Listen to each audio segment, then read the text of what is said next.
Promotion होता है उसका आगे की ब्लॉक में पहुंच जाता है। इसी प्रकार से साधना में जितनी भी रुकावटें आती हैं, अवरोध आते हैं, ये सब परीक्षा है कि हम उस समय अपने आप को कितना मजबूत रख सकते हैं, सुदृढ़ रख सकते हैं। और जब हम अपने आप को मजबूत रखते हैं तो फिर आगे बढ़ने लग जाते हैं। और आगे बढ़ते बढ़ते जीव अपने आप में सब प्रकार से असमर्थ है। हम थोड़ा सा विचार करें कि जब हम प्रगाढ़ नींद में सोते हैं, हमारी श्वास कौन चलाता है, ये रक्त संचार कौन चलाता है, अंदर शरीर के अंदर जो हमने भोजन लिया है वो डाइजेस्ट होता है, उसका रस बनता है, वो रस फिर रुधिर में परिणित होता है, वो सप्त धातुओं में बदलता चला जाता है। हमको कुछ नहीं मालूम पड़ता, हम तो केवल तृप्ति के लिए भोजन किए हैं, फिर आगे का कार्य सब अपने आप होने लग जाता है। इसी प्रकार से जो नित्य नियम करते रहते हैं हम सब, तो उसके आगे बहुत कुछ हो रहा है, उसमें हमको कुछ नहीं करना है। हम तो केवल जैसे भोजन कर लिए और इसी प्रकार से हम केवल नित्य नियम कर लेते हैं। उसके बाद अंदर ही अंदर सब बहुत कुछ हो रहा है, ये तो बहुत बड़ा प्रोजेक्ट चल रहा है अंदर, हमें नहीं मालूम है क्या क्या हो रहा है, कैसे कैसे हो रहा है, परंतु हो रहा है। तो जो जीव परमात्मा के शरणापन हो जाता है और अपना नित्य नियम इत्यादि बराबर व्यवस्थित ढंग से करता रहता है, तो फिर आगे की व्यवस्थाएं स्वतः होती है। उसमें हमको कुछ सोच के परेशान नहीं होना, परंतु उसमें शिथिलता नहीं आनी चाहिए, नियम छोड़ना नहीं चाहिए।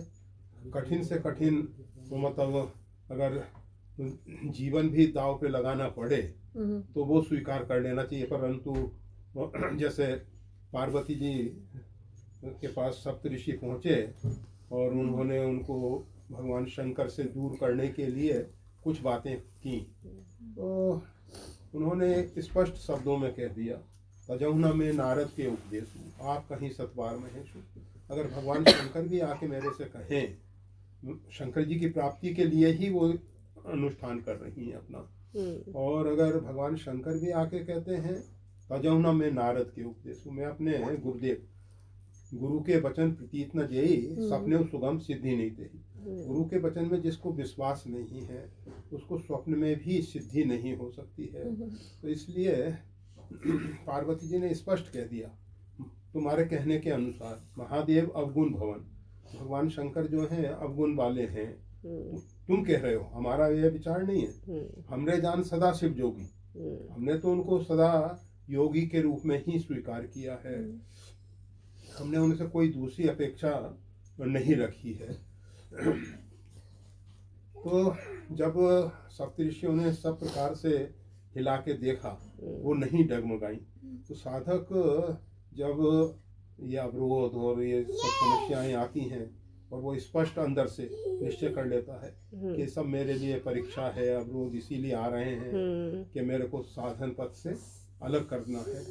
परंतु मैं इनको नहीं छोड़ने वाला हूँ, चाहे कोई भी स्थिति आ जाए, कोई भी स्थिति आ जाए, तो भी मैं, अगर साक्षात परमात्मा भी आके मेरे से कहें तो मैं नहीं छोड़ने वाला हूँ। और फिर परिणाम ये आता है कि जब ऐसी निष्ठा होती है तो वो तो परीक्षा थी, सप्तऋषि परीक्षा के लिए आए थे, और उन्होंने फिर भगवती पार्वती के चरणों में बारंबार वंदन किया, नमस्कार किया, और शंकर जी से जाके बताया कि उनका आपके प्रति निश्चल प्रेम है। और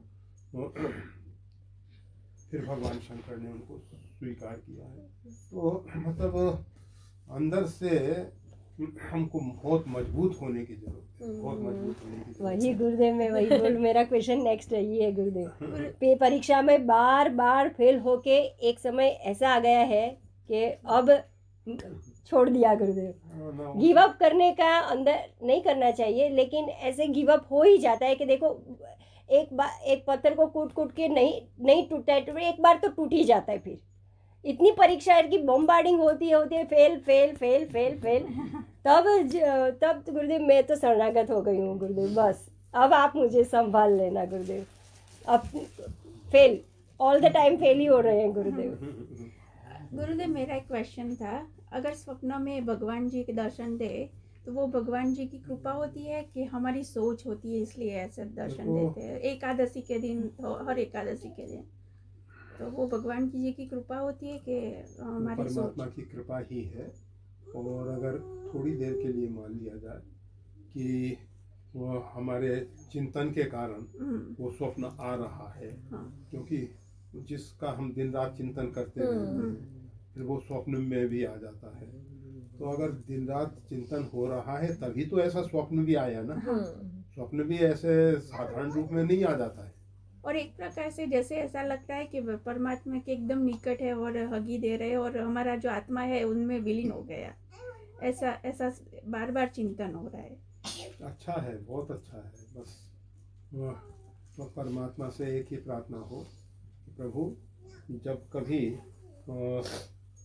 जीव इस प्रकार से अपनी उपलब्धि मान लेता है उसी समय वो आपसे दूर हो जाता है। इसलिए अपनी उपलब्धि ना मान के उसमें बस एक ही भाव हो कि सब आपकी प्रभु कृपा है, भगवत कृपा है उनकी। और वो कृपा भी मतलब कृपा और करुणा दो शब्द हैं। कृपा जो होती है, तो दया जो होती है, मतलब कोई व्यक्ति दुखी है उसको देख के हमको दया आती है। और करुणा जो है स्वभाव है।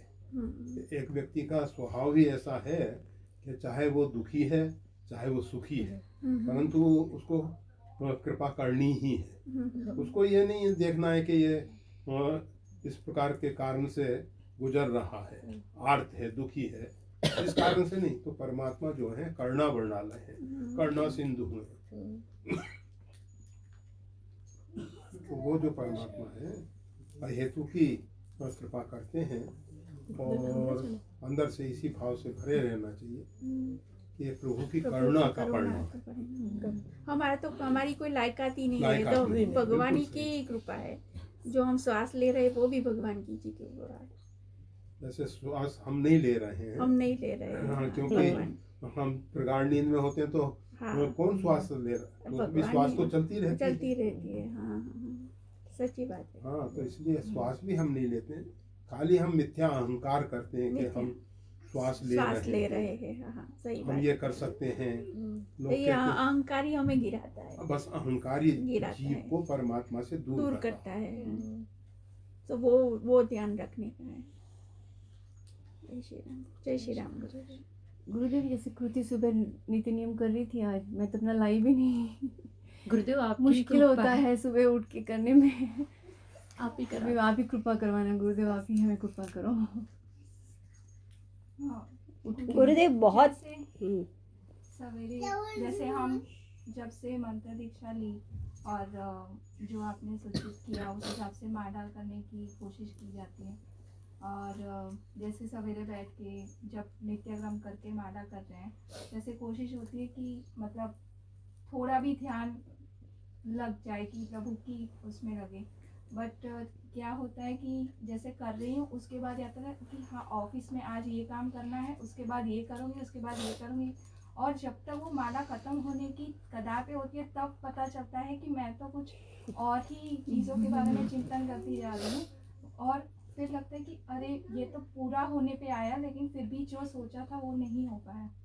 तो जबकि कोशिश ऐसा करना चाहती हूँ कि जो मैं 15-20 मिनट या आधा घंटा निकाल रही हूँ एटलीस्ट मैं उसमें डिवोट कर पाऊँ, लेकिन पता नहीं मतलब हो ही नहीं पाता। तो ऐसे कैसे स्थिर मतलब तो उसमें दो बातें समझने की है। एक तो ये समझ लेना चाहिए कि जैसे कोई लेबर है वो अपना काम कर रहा है और उसका मन, घर की परिस्थितियाँ ऐसी हैं, बच्चा बीमार है, कुछ और कारण है, तो उनका वो सब चिंतन उसके दिमाग में वही चल रहा है। परंतु कार्य वो सुबह से शाम तक, क्योंकि अगर नहीं करेगा तो उसको पैसा नहीं मिलने वाला है। तो कार्य करने के बाद मालिक ये नहीं देखता कि इसका मन कहाँ था, मालिक ये देखता है कि इसने पूरा काम किया है और सही काम करने की कुशलता कितनी हो पाई होगी वो कहना कठिन है, क्योंकि मन उसका कहीं अन्यत्र था। तो इसी प्रकार से परमात्मा देखते हैं कि कम से कम करता तो है, अगर पूरा सही दिल लगा के करता तो बहुत जल्दी आगे बढ़ जाता, और अगर दिल लगा के नहीं किया है तो मजदूरी फिर भी मिलेगी, आएगा, एकदम से बेकार नहीं जाएगा, बेकार नहीं जाएगा। पर कोशिश ये होनी चाहिए कि जो हम कार्य कर रहे हैं उसी में हमारा मन रहे, मन अन्यत्र ना रहे। फिर दूसरे रूप में भगवान कहते हैं मैं अर्पित मनोबुद्धियों, मन और बुद्धि को भगवान को समर्पित कर दो, कि भगवान इस मन को हम नहीं संभाल सकते, हों हारियों कर जतन विविध विधि, हम तो हार चुके हैं इस मन को समझा समझा के, परंतु ये तो मानता ही नहीं है। प्रभु जी मोरो मन हट ना तजे, हमारा मन जो है वो अपने दुराग्रहों पे आरूढ़ हो गया है और वो छोड़ने को तैयार नहीं हो रहा है। और आप ही कृपा करके इस मन को ले लें, और फिर आपको पाएंगे जैसा भी पहले बताया कि आपके मन बुद्धि जो हैं शांत हो गए हैं, वो काम नहीं कर रहे हैं, और परमात्मा ने बागडोर अपने हाथ में संभाल ली है। पर सब मिला के मन लगे या ना लगे, मन कहीं भी हो, परंतु कम से कम नियम के लिए बैठेंगे, बैठ जाएंगे, उसके बाद जो होना है होता रहे।